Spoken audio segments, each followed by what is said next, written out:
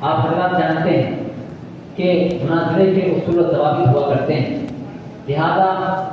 شرائط مناظرہ پیش کرنے کے لیے تشریف لا رہے ہیں مولوی محمد فیضان الہی بریلوی، موصول تشریف لائیں اور شرائط مناظرہ پیش کر دیں۔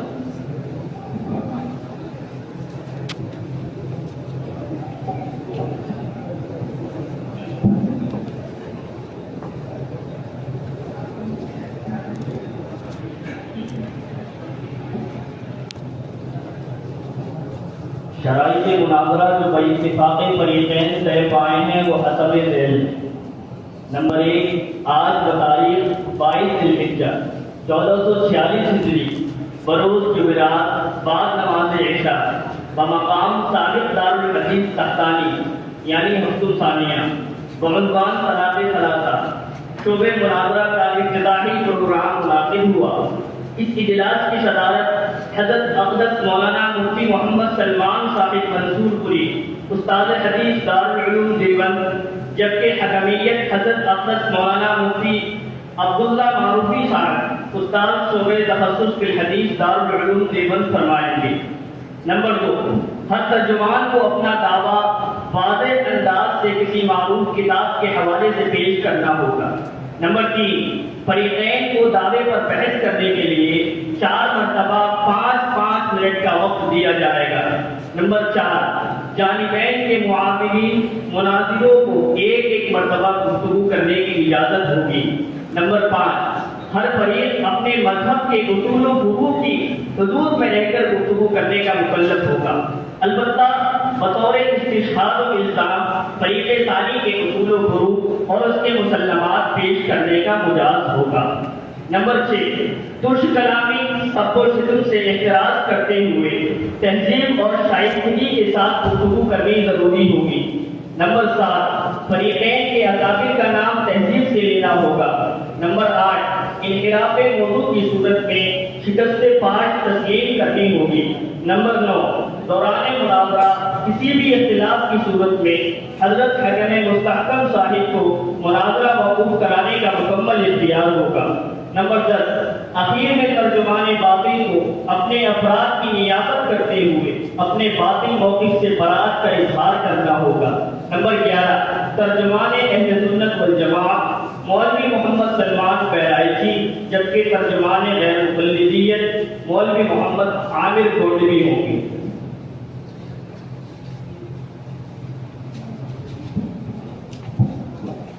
اب ترجمان غیر مقلدیت کو اس بات کا مکلف بنایا جاتا ہے کہ وہ اپنا دعویٰ کسی واضح کتاب سے اب واضح انداز میں کسی معروف کتاب کے حوالے سے پیش کرنا ہے۔ دونوں ترجمان اور ان کے افراد اس بات کا خیال رکھیں کہ جو آگے گھنٹی لگی ہوئی ہے کہ سب سے پہلے جب شروع ہوتا ہے ٹائم تو پیلی بتی جلائی جاتی ہے، اس کے بعد جب 2 منٹ 2.5 منٹ ہو جاتے ہیں تو اس کے بعد یہ ہری بتی جل جاتی ہے، اور جب یہ لال بتی جلتی ہے تو یہ اس بات کا یہ سندیش بھی ہوتا ہے کہ وارننگ بھی ہوتی ہے کہ اب آپ کا ٹائم ختم ہو رہا ہے، اس سے آگے آپ کو بولنے کی اجازت نہیں ہے، اپنا مواد سمیٹ سکتے ہیں۔ اس بات کا خاص خیال رکھیں کیونکہ وقت کم ہے، اس لیے وقت سے آگے کوئی بھی نہ بولے۔ بسم اللہ الرحمن الرحیم، الحمدللہ رب العالمین والصلاة والسلام علی سید الانبیاء والمرسلین محمد وآلہ واصحابہ اجمعین، اما بعد۔ سامعین محترم، آج کا یہ جو مسئلہ جس کے لیے ہم کو آپ کے سامنے روبرو کیا گیا ہے، یہ مسئلہ بالکل واضح ہے، قرآن سے حدیث سے ہر ایک دلائل سے اس مسئلے کا ثبوت ملتا ہے، اس لیے آپ کسی بہکاوٹ میں نہ آئیں اور مطمئن رہیں کہ انشاءاللہ آپ کا جو مسئلہ ہے انشاءاللہ آپ ثابت کیا جائے گا۔ وہ مسئلہ آخر اس مسئلے پر گفتگو کرنے کی ضرورت کیوں پیش آئی؟ اس وجہ سے کہ اسلام کے جو احکامات ہیں وہ حکمت پر مصلحت پر مبنی ہوتے ہیں۔ گویا کہ جتنے بھی احکامات ہیں ان کی بنیاد حکمت، عدل اور تدریج ہے، وہ چاہے معاملات ہوں یا عبادات ہوں۔ اللہ تبارک و تعالیٰ نے تمام احکام دین کے لیے ایک ترتیب ہے، ایک طریقہ ہے. آپ نماز کو لے لیجیے، اس کے لیے وقت ہے، نیت ہے، قیام رکوع و سجدہ ہے. آپ زکات کو لیجیے، اس کے لیے نصاب ہے، مقدار ہے، وقت مقررہ ہے. روزے کو لیجیے، آغاز ہے، افطار کی حد بندی ہے. آپ حج کو لے لیجیے، اس کے لیے مناسک ہیں، اس کے لیے مقامات ہیں، اس کے لیے اوقات ہیں. اب سوال یہ ہے کہ انہیں من جملہ احکامات میں سے طلاق کا یہ مسئلہ کہ اللہ رب العزت نے ایسے ہی چھوڑ دیا ہے کہ جو چاہے بغیر قید کے، بغیر شرط کے، بغیر ترتیب کے، جیسا چاہے، جیسا چاہے، جب چاہے وہ طلاق دے دے اور حالات سینٹر کھول کے بھیج جائے لوگوں کی طرف. مسئلہ یہ طلاق تلاشا کا نہیں، مسئلہ یہ ہے کہ ان کے سینٹر کا دروازہ بند ہو رہا ہے اور آج میں اسی دروازے کو بند کرنے کے لیے یہاں کھڑا ہوا ہوں. قبل اس سے کہ میں اپنے دعوے اور دلیل کی طرف آؤں، میں ترجمان محترم صاحب سے 3 باتوں کی وضاحت چاہتا ہوں کہ وہ 3 باتوں کی وضاحت کر دیں. سب سے پہلی بات کہ قرآن کریم میں ان کے مسلک کے مطابق طلاق کے متعلق کسی آیت میں اس کا مسئلہ بیان کیا گیا ہے یا نہیں بیان کیا گیا ہے. اگر بیان کیا گیا ہے تو مذہب حنفیہ میں جو 3 طریقے بتائے گئے ہیں، ان 3 طریقوں میں سے وہاں پر کون سی طلاق ہو رہا ہے. پھر جب یہ طریقہ بتا دیا جائے کہ یہاں پر کون سی طلاق مراد ہے، پھر مجھے آگے بڑھ کر یہ بتائیں کیا یہ جو طریقہ بتایا گیا ہے یہ مقید ہے یا پھر غیر مقید ہے، لازماً ہے یا ترغیباً ہے، اور جو بھی صورت اختیار کریں اس کا معیار بتائیں آخر ایسا کیوں. تیسری بات کی وضاحت یہ کر دیں کہ شریعت میں وہ احکام شریعت نے وہ احکام جو مقصود شرع کی حیثیت سے نافذ کیا ہے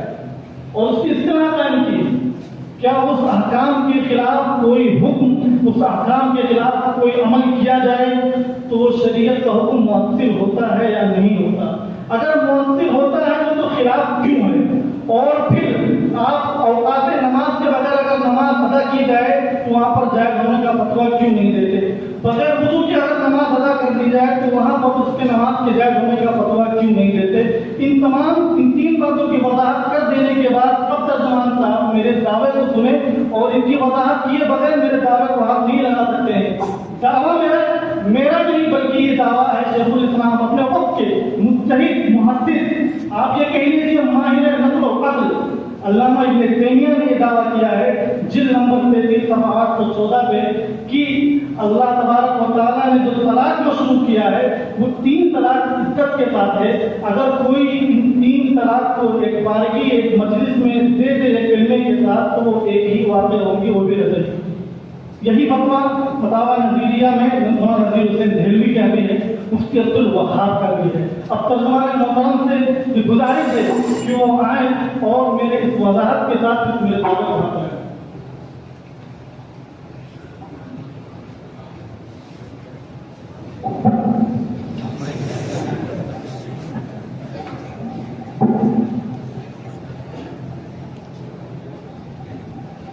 الحمد لله وكفى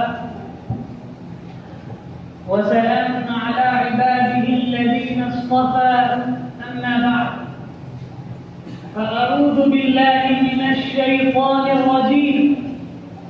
بسم الله الرحمن الرحيم الطلاق مرتان فإمساك بمعروف أو تسريح بإحسان. وقال تعالى فإن طلقها فلا تحل له من بعد حتى تنكح زوجا غيره. صدق الله العظيم.